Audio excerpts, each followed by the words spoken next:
Welcome back to the Knock-On Effect, the rugby show where we say what the pundits won't. Ireland were put to the test against England. While we were on the right side of the scoreboard, there was a lot left to be desired. In today's video, we'll take a look back on the action, give our thoughts on everyone's performances, and answer the question, who won the Battle of the Irish Outhalves? Let's get stuck in.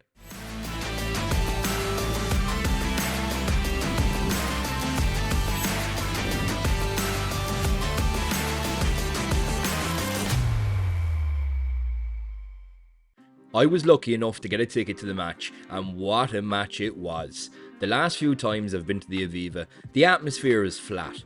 No fear of that this time. The place was hopping.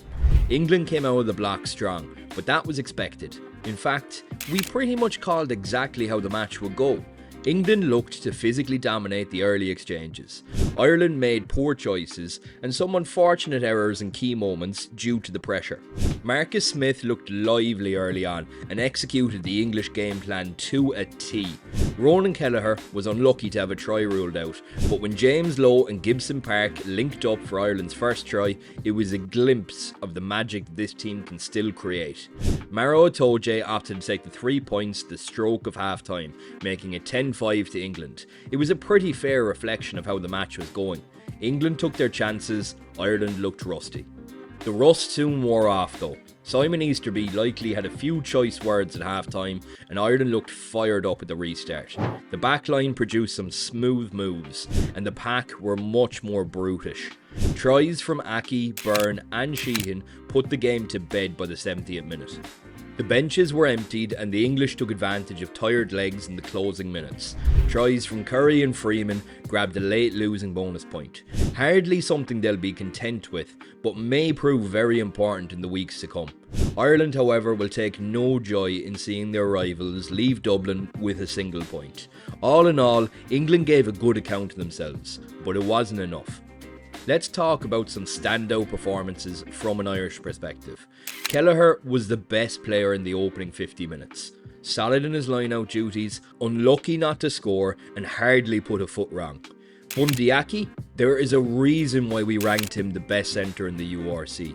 There is few players in world rugby who could finish that try the way he did. The raw power he possesses is nothing short of impressive. His ability to keep moving through contact is elite. He was like a brick wall in the Irish midfield all day. Tadhg Beirne was up to his usual tricks and back to his best. All game long, he looked to poach the English ball at ruck time. He was a smooth operator in the line-out and never stopped offering support lines, epitomised by his try. Dan Sheehan had a short but very successful cameo, proving he's still the top dog with his emphatic try. In the battle for the Lions captain, Caelan Doris is firmly 1-0 up against Itoje. He stepped up and led Ireland to victory when it mattered the most. Big boolabus. Finally, let's address the battle at Outhalves. I hate that it's a battle. I hate the position that these two young talents have been put in, but they are not being looked after by the coaching team in that regard, and I think it's a shame. Anyway, let's start with Prendergast. I was worried before the match that he would be found out physically. He was.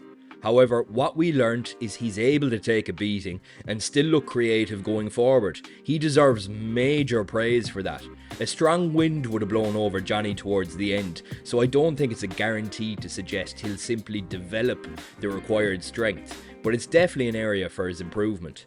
He did shy away in defence, but there was plenty of moments he had the back line humming in attack. He does remind me a lot of how Sexton operated the backline. Very smooth in his passing, looping and overall play. Perhaps a bit too smooth at times. He was lucky that his intercepted pass was called back in the first half.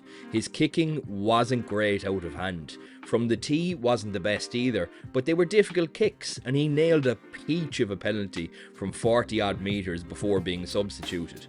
A green but encouraging performance, I'd say, is a fair assessment. Crowley came on and I thought his confidence was brilliant. A real credit for him for handling the benching so well. He imposed himself on the game a lot more. His passes were very snappy and he barked orders at those around him. His kicks out of hand were a mixed bag.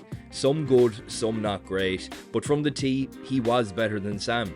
Don't let the stats deceive you. He's a brilliant place kicker. There was a moment where James Lowe kicked the ball out in the full and he was frustrated with himself. Crowley was the first player to run over and encourage him. I loved to see it. It spoke volumes. It was really important. I don't know whether Sam would have done the same thing in that moment. Not because he's of poor character. I actually think he holds himself brilliantly, but because I don't think his stature amongst the group is there yet. Crowley put a real stamp on his cameo.